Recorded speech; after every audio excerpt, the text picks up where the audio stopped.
May 18, 1983, on the quiet northern bank of the Hawkesbury River, about 40 kilometers north of Sydney. A scenic strip of road, a riverside rest park, and a motorway that eats the dark between cities became, in the early hours of one May morning, the stage for a crime so strange and cruel that even now, decades later, the outlines of what happened feel like a half-remembered nightmare. 2 lives ended in a way that made little sense and still makes people ask why anyone would do such a thing and who could be so cold.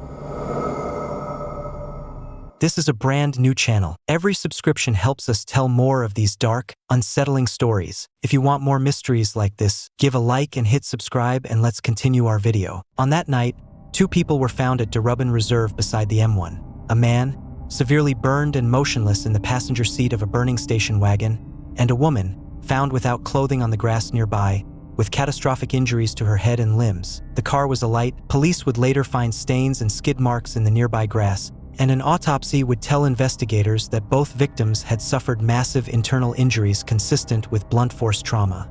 Injuries detectives later described as being most consistent with being struck repeatedly by a vehicle before the car itself was set alight.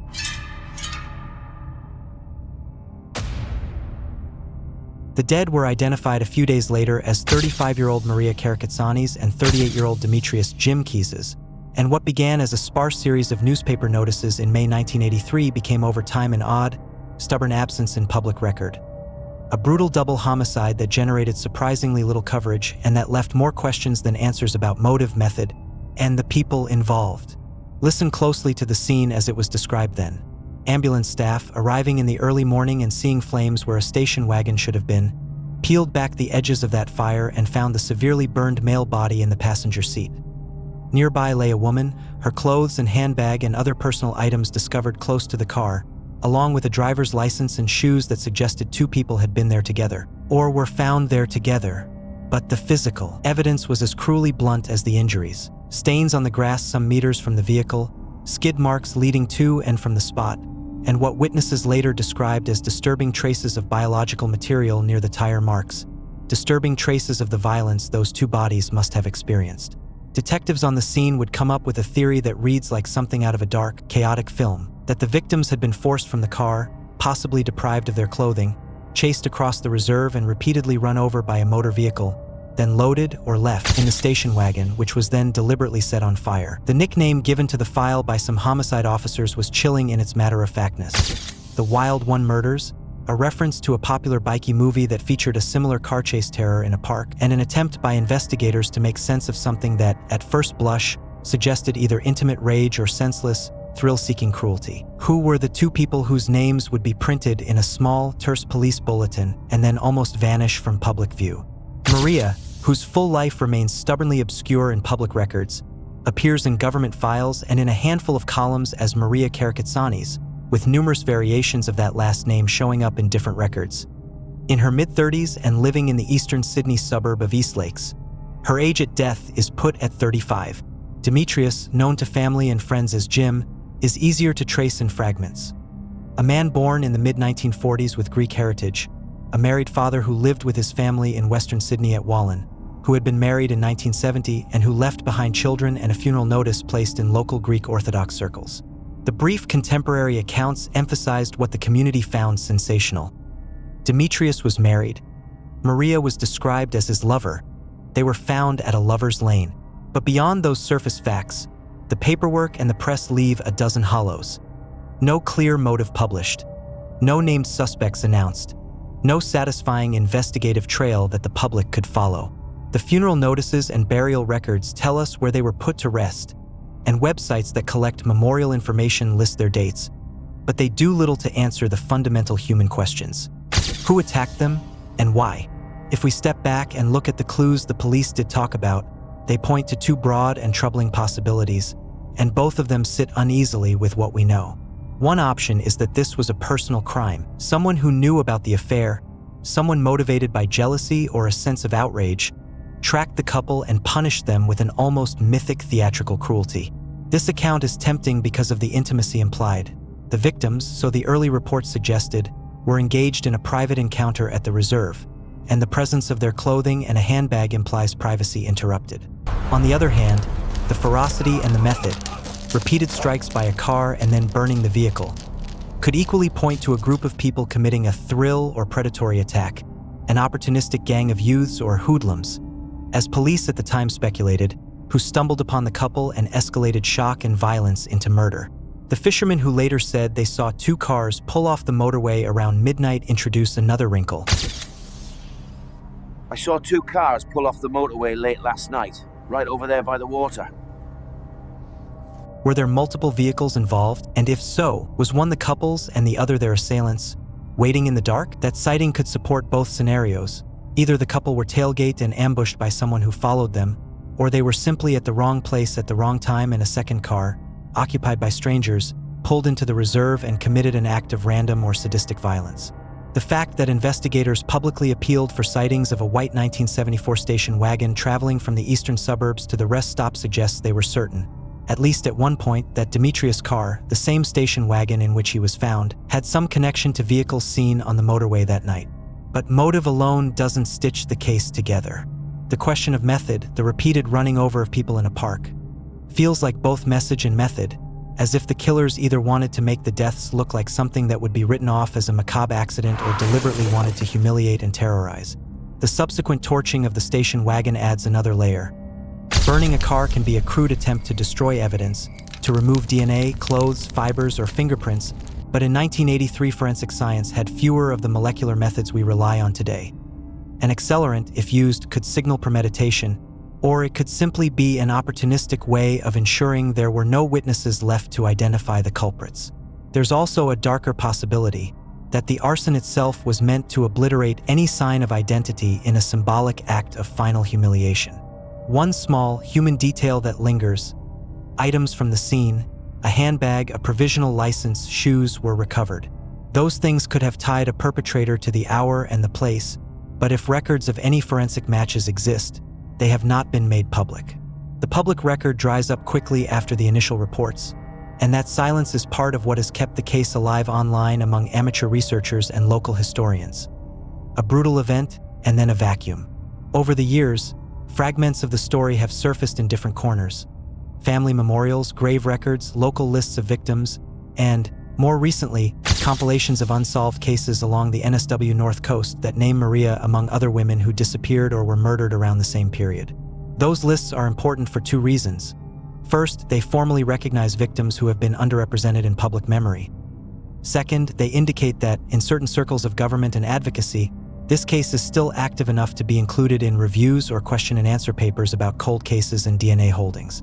A New South Wales parliamentary Q&A paper that compiled lists of unsolved homicides in the region specifically lists Maria as the 1983 Mooney Mooney victim, a bureaucratic footprint that confirms this was not simply an anecdote on a forum but a matter that at least once made it onto the desks of officials grappling with unsolved crimes.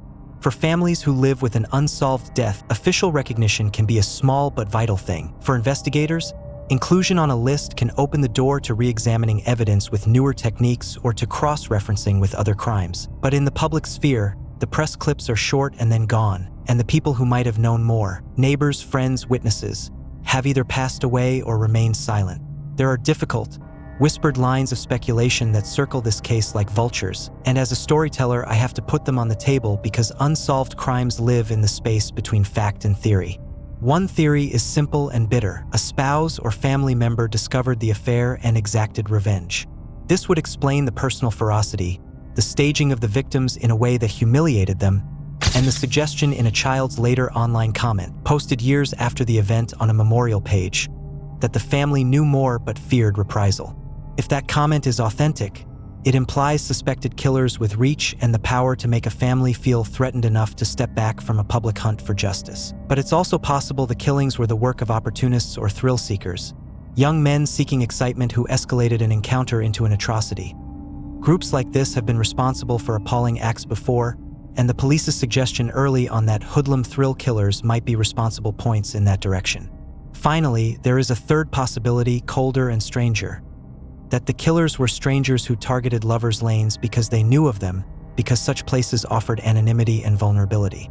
Each theory opens different investigative avenues, but all of them suffer from a common flaw in this case: a lack of sustained, public investigative progress in the records we can access.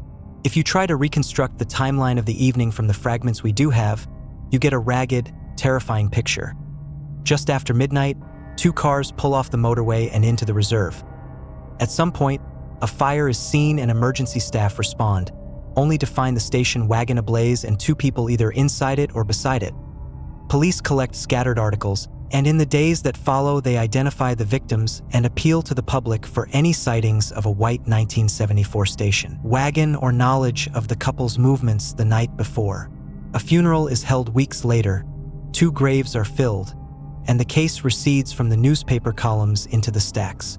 The fisherman's testimony is the small, luminous piece of witness evidence that keeps speculation alive. Were they watching 2 cars that whole night? Or did they merely glimpse headlights pulling off the highway? Could those lights belong to the victims or the assailants, or both? The answer to that question could change the entire story. It could mean premeditation, it could mean pursuit, it could mean a chance encounter that turned horrific. But with no public follow-up that produced arrests or convictions, the inquiry is a textbook cold case. Evidence existed, leads were pursued, no public resolution followed. There are also procedural questions worth voicing because they hint at what might have gone wrong or what might yet be done. How thoroughly were tire treads analyzed? Skid marks and track measurements can, even in the early 1980s, be compared to known vehicle specifications. How many local cars, vans, and station wagons matched the profile? Were fingerprints or fiber evidence recovered from the interior of the car and from the burned remains? The reports we can access do not say. And then there's forensic potential we can only dream of if the evidence still exists in an evidence locker somewhere. Modern DNA profiling, mitochondrial DNA, or even degraded touch DNA recovered and tested today could produce leads that were impossible to obtain in 1983. The parliamentary listing I mentioned earlier asked questions about DNA samples being held for unsolved cases. Exactly because cold case breakthroughs in other jurisdictions have often come when old evidence is retested with new methods. If any biological material from the Mooney Mooney scene was preserved, a fresh review could conceivably produce a match, but only if evidence retention policies and the condition of the material allow for it. And then there's the human ache that statistics and forensics can't soothe. Demetrius' children, left grieving for a father taken in a manner they described as terrifying enough to make them fear for their own safety. Maria's family, whose presence on the electoral roll and public records is faint and whose absence is fuller than any obituary could encapsulate. In the years since 1983, communities have changed, highways have widened, and lovers' lanes have become less romantic and more surveilled. But the emotional landscape for families of victims remains the same. Public interest in cold cases waxes and wanes, and sometimes a renewed push in the media or a fresh database cross-check will prick a sleeping lead awake. Social media memorials and grave pages have kept names alive. In an odd, modern way, these digital traces sometimes produce the small human details that spark a re-examination. A recollection from someone who was there that night, a neighbor who remembers a particular car from 1983, a child's comment on a grave page that hints at family suspicions. Those fragments have fueled amateur researchers and local historians in the last decade. And in doing so, they have turned what might have been a local footnote into a mystery that communities continue to whisper about. So where does that leave us? 40 years on from a night when a burning car and 2 broken bodies were found under an indifferent sky. It leaves us with a small, important list of possibilities and a longer list of unknowns. The possibilities include a crime of passion, an act of revenge, a predatory, opportunistic thrill killing, or a premeditated ambush by someone who knew the couple's habits. The unknowns are pinprick and wide. The identity of the driver or drivers who used vehicular force as a weapon, whether the fire was set in order to conceal evidence or as part of a personal rage, whether witnesses who saw cars that night can still be found and asked to recount what they saw in forensic detail, and whether evidence retained by police might still be examined with modern techniques. For families, the practical question is simple and terrible. Will anyone ever be held to account? For communities of listeners and viewers, the question is tougher and ethical. How do we tell stories of real people whose deaths were violent without sensationalizing their pain? And how do we use those stories to keep pressure on cold cases rather than turning them into mere curiosities? If there is anything remotely hopeful to take from this, it is that cold cases sometimes thaw, not because of luck, but because persistence and technology conspire to produce new answers.